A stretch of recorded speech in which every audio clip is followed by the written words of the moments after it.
In the last episode, we saw how education changed, from chalkboards to laptops. But history is not just about classrooms, it is about lives.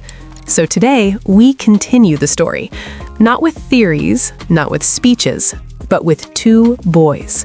One grew up when learning meant silence, memorization, and discipline. The other grew up in a world of screens, access, and endless information. They did not live in the same time, they did not learn the same way, but education shaped them both. This is not a lesson, this is a story. Somewhere, many years ago, a boy woke up before sunrise. His name does not matter. What matters is the world he grew up in. At the same time, in today's world, another boy wakes to the sound of an alarm on a small glowing screen. His name also does not matter, but his classroom looks very different. This is the story of two boys. The first boy grew up in a quiet village. Every morning he walked long distances to school with a single book tucked under his arm. His classroom was small. Wooden desks filled the room. A chalkboard stood at the front. The teacher spoke. The students listened.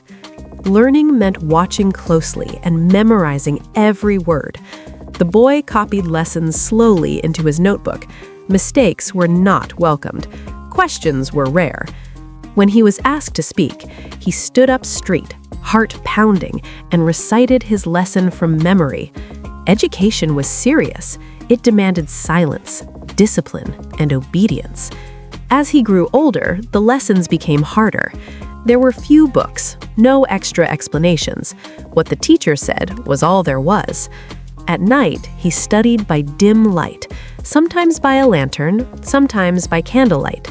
He repeated his lessons again and again, afraid to forget. School taught him patience. It taught him endurance. It taught him how to listen.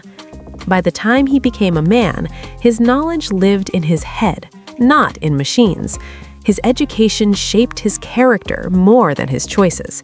He learned to survive with little and to respect authority deeply. Time moved forward. The world changed, and classrooms changed with it. Now we meet the second boy. He grows up in a brighter world, a world of color, light, and screens. When he wakes up, information is already waiting. A tablet, a laptop, a phone. In school, he sits with classmates around tables, not stiff rows. The teacher asks questions, the students answer back. This boy learns by seeing, hearing, and doing. If he does not understand, he searches. If he is curious, he explores. Lessons come with videos, images, and discussion. Mistakes are not punishments. They are part of the process.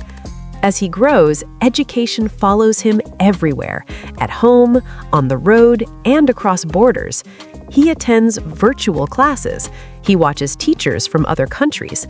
He learns skills his parents never imagined. School teaches him creativity. It teaches him confidence. It teaches him how to think, not just what to remember. By the time he becomes a young man, his knowledge lives both in his mind and in the world around him.